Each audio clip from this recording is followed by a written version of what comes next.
we're gonna make some Jerusalem flatbread. I wish you could be in my kitchen right now because the spices are already starting to fill the air and it smells so good. So this Jerusalem flatbread is going to include a spice called za'atar.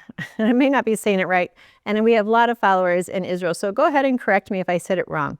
You can buy it pre-mixed. It used to be just a single plant in biblical days. It was known as the Ezov, which is E-I-Z-O-V, and I doubt I pronounced that one right, but it's biblically known as hyssop. And the plant is Ezov, which is Za'atr, is actually a protected plant. So it's rare that you would find the actual plant as the spice. So today it's a combination of spices. It's a spice blend. And the spice blend can have just pretty much anything out of your herb garden. You could use marjoram, you could use oregano, thyme, sage, any of those. Mix it in with some sesame seeds and maybe a little bit of salt, and you have the perfect blend. I actually used some sumac, which I've already put it away in my cabinet, and that I got from you can get it at the Mediterranean store, or you could get it in those Artso boxes that I've talked about before. And it is so delicious, just a unique flavor that I would definitely want to use sumac in my mix. So ours is some sumac, some thyme, some salt, and some toasted sesame seeds. That's all it is, and we can't wait to make this bread for you because mixing those together, it's going to be delicious. Now I'm going to go ahead and use my Bosch mixer, but you could totally do this by hand. We're going to start with 2 cups of warm water. And to this, we're going to add our yeast. So I'm using 1 tablespoon of yeast. Typically, the rule of measure is 1 tablespoon of yeast per every 5 cups of flour.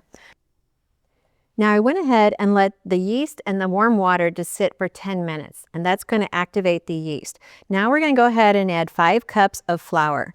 I'm using spelt flour today. It's just so tasty. I love the flavor, but any flour can do. You can use your hard white, hard red. You can use a bit of mixture of rye. You could use Ezekiel grain mix. You could do all of those and it would be a delicious flavor. So I'm going to start with just 4 and blend that. If you're doing this by hand, just gradually add the flour as you are kneading it. Now I'm going to actually use some gluten. I'm using 3 tablespoons of gluten. You could use 1, 2, or 3 of this, and I just want to add more of a lightness to the bread. So to give you an idea, the gluten that I bought the organic Anthony's Vital Wheat gluten, non-GMO, all of that, everything you want it to say. The gluten doesn't need to be refrigerated, but sometimes I do just to preserve it. So I'm going to mix in these tablespoons of gluten. As that's mixing together, I'm going to go ahead and add in my salt. I am putting in 2 teaspoons of salt. And I'm going to add in my olive oil. So I'm doing 2 tablespoons of olive oil. All right, now I'm going to blend this in, and then I'm going to continue adding flour until I have a really good texture.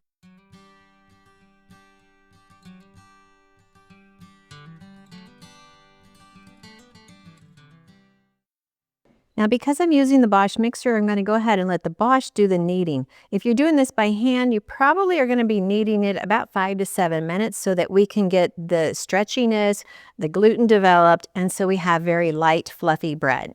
So I'm going to go ahead and let this knead for about 5 to 7 minutes.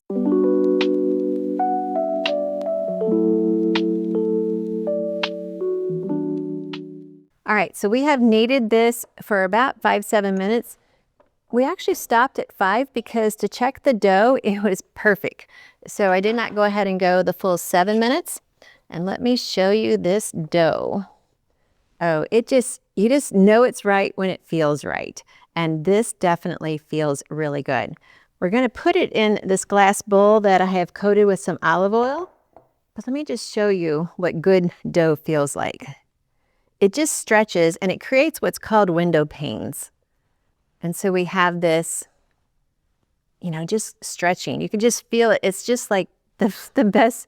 You could have your kids play with this for hours. It just feels so good to play with. And what it creates is if you should be able to stretch it a lot, and it should open up like window panes. I don't know if you can start to see those window panes, the light coming through or not, but There you go. Perfect dough. So we're going to let this rest and we're going to let it rise for about 2 hours. Because there's still some warmth in the bowl from the warm water, that warmth is going to really create a perfect proofing oven when we cover it with some plastic wrap. And we're going to let this just sit in a warm place for about 2 hours, and we want it to double in size. Now, if you're saying that you don't have the gluten, that's okay. You don't need the gluten. I'm just using the gluten to make it a little bit lighter and fluffier. Many times recipes will call for a bread flour, and bread flour is going to have some type of leavening agent in it. So there we have it. It's ready to sit for about 2 hours, and it's going to double, and then we're going to go to the next step. Well, you can see that our dough has definitely doubled in size, and we can gently just push that down, deflate some of that. We're going to just lightly flour our surface. And what we're going to do is we're going to take this out. Oh, I love it when dough feels this good.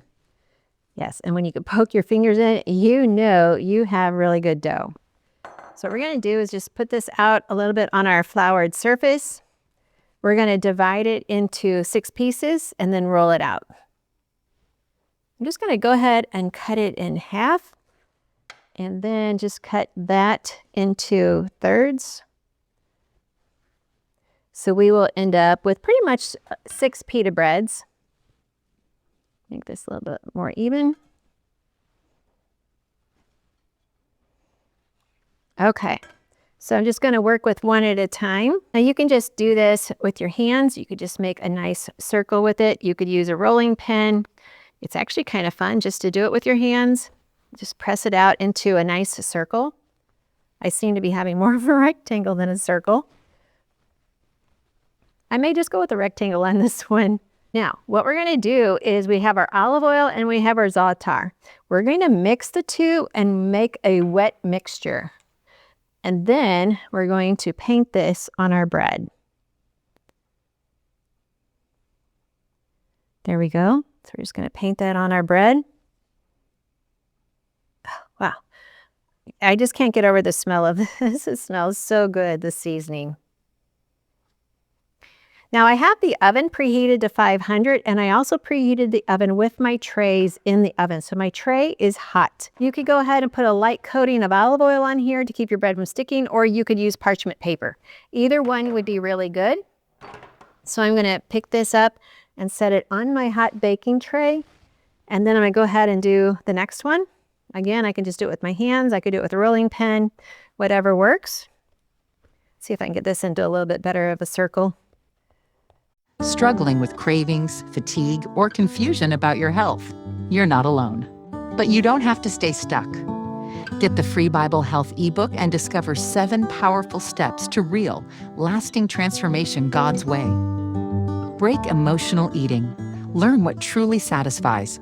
Align your health with God's truth.